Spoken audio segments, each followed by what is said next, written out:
what up, what up? It's Mistah FAB, hold it down, representing Dope Air. You're live right here on Thizzler. Make sure y'all subscribe to the link right here. Yes, sir.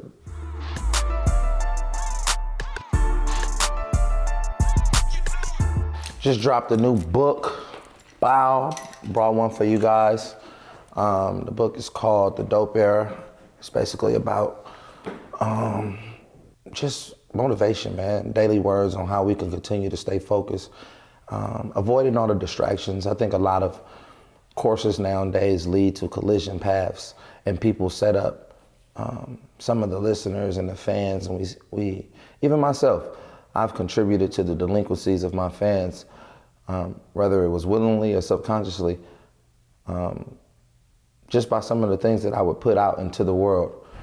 We have to be responsible about the energies that we release to the world.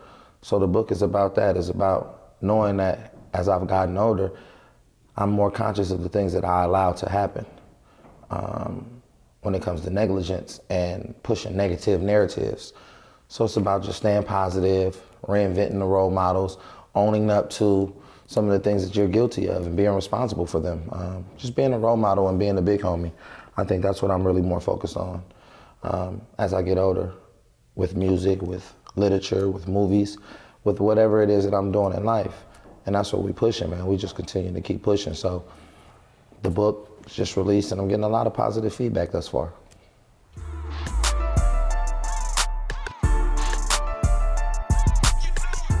I feel like, you know, when you look at those that have done things before me, some of the artists, I study the game. I'm one of those people that still study. I feel like the best teacher has graduated from being the greatest student. But what's even better is the best teachers never stop being a student. So we continue to keep learning. So I can remember back to early infancy stages of me wanting to do music in general. And LL dropped a book, and I was very interested in his book. Being young, reading his book, just seeing he was one of my favorite artists at the time, and still to this day, what LL has done for hip hop can never be erased. So I rushed to go get his book, and I was like, one day I want to write a book. And reading autobiographies that dates back as far as even me remembering picking up the first Roots and watching Malcolm X's autobiography and several other people who I felt that inspired me. I wanted to continue to keep writing. Tupac, one of the greatest authors of all time, you know, just as from an author point of view, things that he wrote.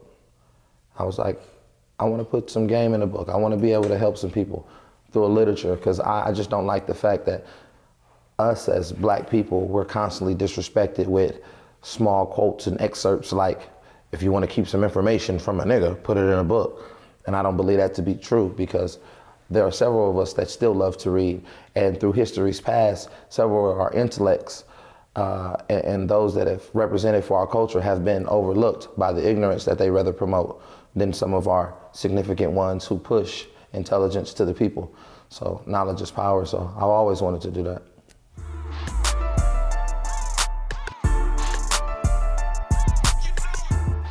The secret in the sauce was all of the captions. That's the book. So I went back and retracked all of the things that I did over the past 2 years and took the captions and I created a book. And it was just a game. So many people was like, bruh, your messages be cool, but the captions be vicious, bro. I be thinking people be missing out on the captions because they don't be reading that. I like, you know, most of the people will read. You ever you post something and they be like, what day is it? Be like, read the damn caption. It's like, oh, I didn't see it, oh, my bad. So they won't read the caption. So I think a lot of the captions were overlooked.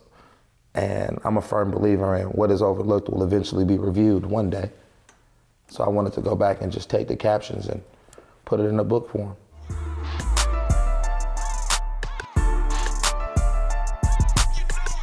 Well, I draw inspiration from several individuals. Tupac is one of the greatest philosophers of our time, of this generation, in my mind, because he was able to take what we were going through as Black America in today's times and paint it so vividly to the rest of the world through poetry, through artistic expression, through literature, through motion picture. And he's done so much for us as just the spokesman for our pain. So I study all of his literature. I study all of his albums. I study The Rose in the Concrete. I study Thug Angel, his books, his poetry books. I really look up to him as a writer and what he's done, what he did and what he's done.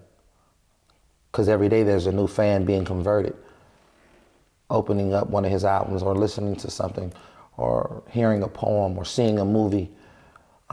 So definitely Tupac Shakur. I put him up there with Shakespeare. I put him up there with James Baldwin and Langston Hughes and any other writer that has notably been considered one of the elite and the best.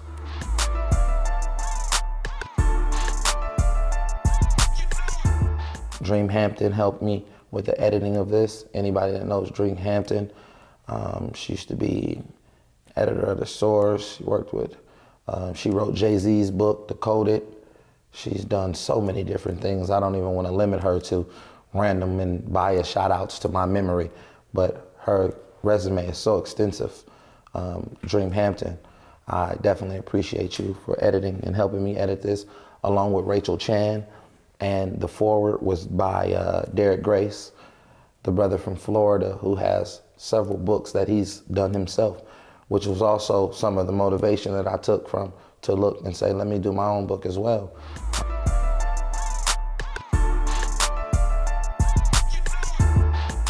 Well, when you're doing something, no one says, oh, we're making history right now. We're gonna make, I mean, that's not true. When you're doing it, you're just doing it. It becomes history when the impact is monumental and you look back on it and reflective. So now, reflecting back, you know, hindsight is 20/20. Looking back, I could see it very clear. It's like, damn, I did play a major part in that. I was very instrumental in carrying a sound, especially at the changing of the guard, where you had Keep the Sneak, E40, Too Short, the late great Mac Dre. Now here's this new guy that has no affiliation with any of them. And then he hooks up with Mac Dre. Mac Dre passes. And now we know all of the legends, we know all of these guys, but who is this new dude with this sound? And I was that new dude. I was the new guy on the block that was invited to the boss's table. And I sat down with the bosses and I carried my own weight. Took a lot of blame when things didn't go the way that others wished that it would have panned out. So to build a house in the middle of a storm, when the wind is blowing 300-400 miles per hour, and still be here 15 years later. You gotta say something about my staying power. You gotta say something about my will to never give up. That alone is legendary. I don't think there has been an artist, especially from our area, that has endured more hate than Mistah FAB. That has endured so many different mixed emotions. If you ask 10 people about me, you'll hear 10 different things. So for one to conjure up so much conversation and so much dialogue within a short amount of time, to me, that's legendary alone. When you talk about the Bay Area, you hear E40, Too Short, Mistah FAB. And that's crazy because look at all the people that has been around the Bay before me, during my stay, after me, and for my name to be mentioned up there with those guys. It has even got to the point where people think I'm older than I actually am. They put me up there with 40 and Short. You know, they 50. I'm 35. They be like, yo, yeah, man, Short, I mean, I'm old niggas. I be like, okay, I'm old now, but I'm not like the OGs, you feel me? But I respect it. I respect still being mentioned in that same, you know? Like people be mis-erroring me. And what I mean by that, they be like, yeah, fam, I grew up off of you, man. You know, the Selly Seal, Spice Ones, E40s. I'll be like, I'm not that old. Like, okay, I'm old, but I'm not that old. But, you know, I understand them, man, and I don't let it get to me anymore, but staying power is key, man. It's pivotal in the success of one's career, man. How long can you stay relevant? And you want to constantly talk about the things that you did do. You want to talk about your relevancy at a certain time, just remain relevant.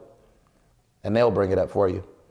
They'll bring up all the times. Don't worry about what you did, what you're doing. But what you did counts.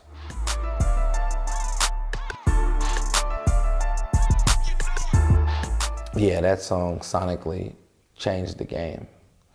I remember going to Dublin High, meeting up with Droopy, getting the beat, and giving him $500 for the beat. Now, I never paid for no beats, right? Ever. And 40 was like, Mac Russ, which is 40's brother-in-law, was like, I'll get you a Droopy beat and 40 will get on it. So I'm like, nigga, 40 verse for 500? And a beat? Let's do it. Cause this at the time, 40 was like if a random person would have asked 40 for a verse, and nigga was like, man, give me 20,000. Nigga was like, hell, I'm just a young nigga, I ain't had no money. I was like, shit, I could get what? Yeah, run that, I need that. So he drove out to Dublin. Me and Jay Nash, we drove to Dublin, met up with Droopy, gave me the beat, went back to the studio, played it, and was like, cuz what the fuck is this? And I just didn't know what to do to it. I was like, what am I supposed to do to this? It was I was like, what the hell is this? Like, brother, like what? I had never heard a beat like that. I was like, what am I supposed to do to this? Then I'm just vibing, smoking. I'm smoking at the time. And I think it's me and Johnny Cash in the studio. I think Cash recorded that for me.